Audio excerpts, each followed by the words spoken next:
ce jour si merveilleux qu'on se retrouve ici à Bamako pour la deuxième session du Collège des chefs d'État de la Confédération AES. Je voudrais aussi rendre un hommage appuyé à nos vaillantes forces combattantes qui mènent un travail colossal sur le terrain et qui permettent qu'aujourd'hui nous pouvons nous retrouver ici pour communier au nom de nos populations. Je vais m'excuser encore une fois de plus auprès de ceux que mes mots pourraient vexer, parce que je n'irai pas par le dos de la cuillère. Nous allons nous attaquer encore aux mots qui miment l'Afrique.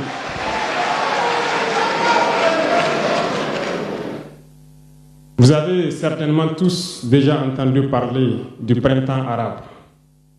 Ce phénomène qui a bouleversé la géopolitique du monde arabe, en commençant par le Maghreb, en Afrique et jusqu'en Asie, qui s'est manifesté avec des conséquences souvent désastreuses, des morts et des divisions par endroits, et des bouleversements politiques sans précédent dans d'autres endroits.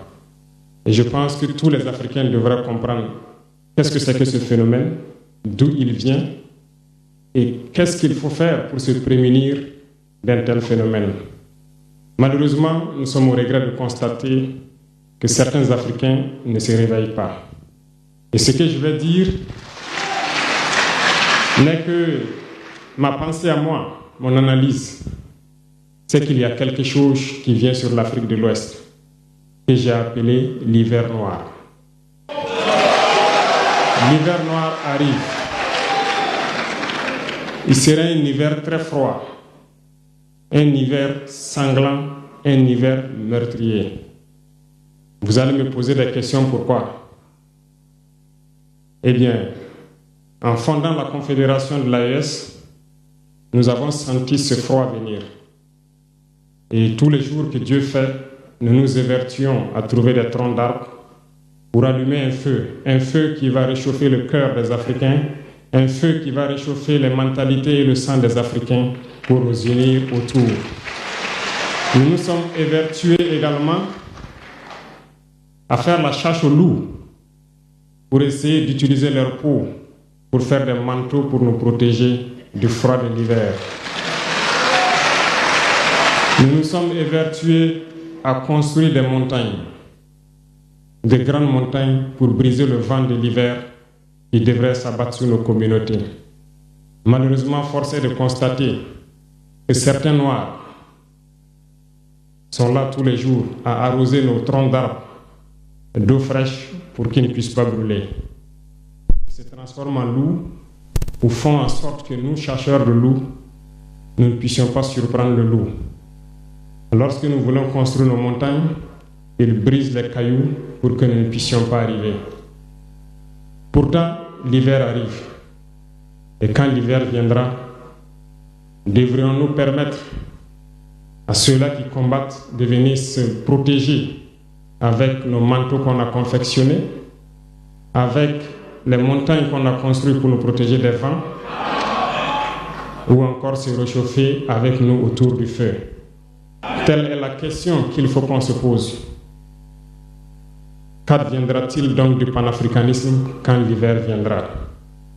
L'hiver viendra parce que la guerre se transporte en Afrique de l'Ouest. Les impérialistes font tout pour mettre l'Afrique de l'Ouest à feu et à sang. Mais du sommet de l'État jusqu'à certaines populations, soit nous faisons semblant de ne pas voir venir le danger, ou bien nous sommes nous-mêmes complices de ce qui va arriver. Le chaos pourrait s'installer. Je dis bien pourrait s'installer. Beaucoup de gens pourraient mourir. Nous allons nous entretuer de manière tellement atroce que pendant ce temps, ils seraient là à piller nos richesses, à imposer leur volonté. Et ceux qui vont survivre de cette tragédie n'auront que deux choix. Soit s'unir pour toujours contre l'impérialisme ou se résumer à être des esclaves jusqu'à disparaître. Il faut donc se prémunir de l'hiver noir qui vient. Nous ne pouvons pas comprendre que les Noirs en Afrique de l'Ouest ici prie Dieu que les terroristes tuent des populations noires. Nous ne pouvons pas comprendre que des chefs d'État lâches se cachent derrière des médias, soi-disant médias, pour décourager, insulter, activer la haine entre les populations.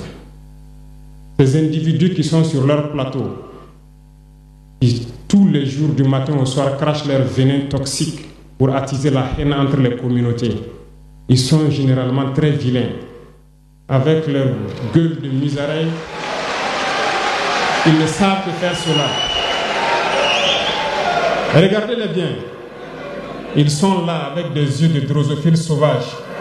Tous les jours, c'est cracher du venin. Ils cherchent à diviser les communautés.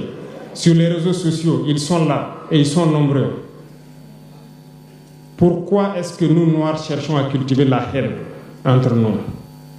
Et par hypocrisie, on se dit frère. Il faut que nous puissions nous dire la vérité de manière très crue, quitte à ce que ça vexe, on va s'excuser, mais il faut que nous nous réveillons.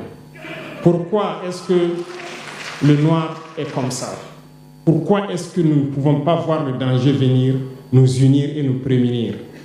Pourquoi est-ce qu'il faut que par nos comportements, nous allions affronter ces dangers qui risquent de nous décimer? Mais d'autres ont fermé les oreilles. Ils font semblant de ne pas entendre la politique de l'Autriche. Des peuples se complaisent dans la colonisation. Ils aiment cette domination. À peine s'ils n'appellent pas les impérialistes, venez nous coloniser. Nous aimons être vos esclaves. Nous nous posons souvent des questions lorsqu'on voit les réactions.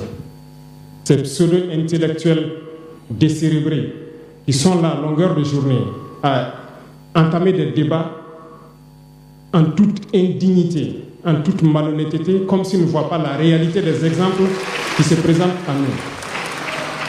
Il y a plein d'exemples. Lorsque la démocratie fait certaines choses contraires aux règles même qu'elle s'est fixées, ils ferment les yeux là-dessus. Mais ils sont prompts à nous appeler juntes ou putschistes. Mais soyez sûrs d'une chose, nous sommes unis et nous resterons unis. Et nous devons ouvrir les yeux. L'AES va évoluer. Tout n'est pas forcément rose. Tout ne peut pas aller au rythme que nous souhaitons. Mais nous avançons sereinement et nous allons arriver à notre objectif. Et quand viendra l'hiver, si il faille que nous passions par l'hiver pour être libres, pour être unis, nous prions Dieu qu'il en soit ainsi et qu'il protège nos populations.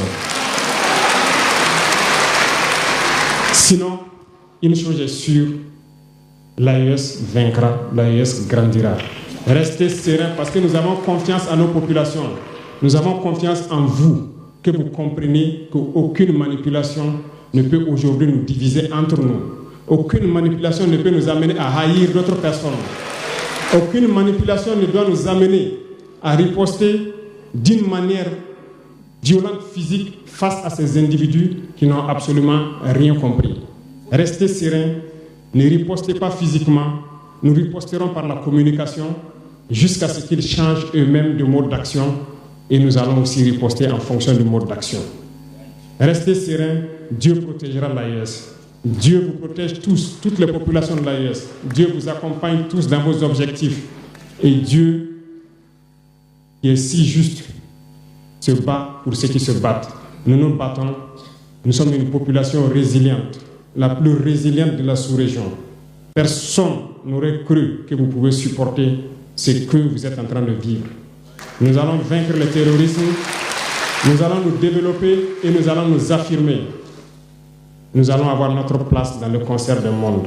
Que Dieu bénisse l'AES, que Dieu bénisse notre population résiliente et résistante. Que Dieu nous unisse davantage, la patrie ou la mort.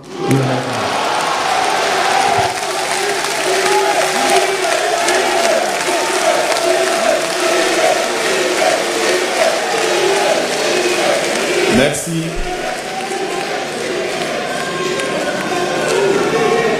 Merci. Excellence, merci pour cette prise de parole. Vous nous avez rappelé que l'avenir du Sahel se construit par des fils et des filles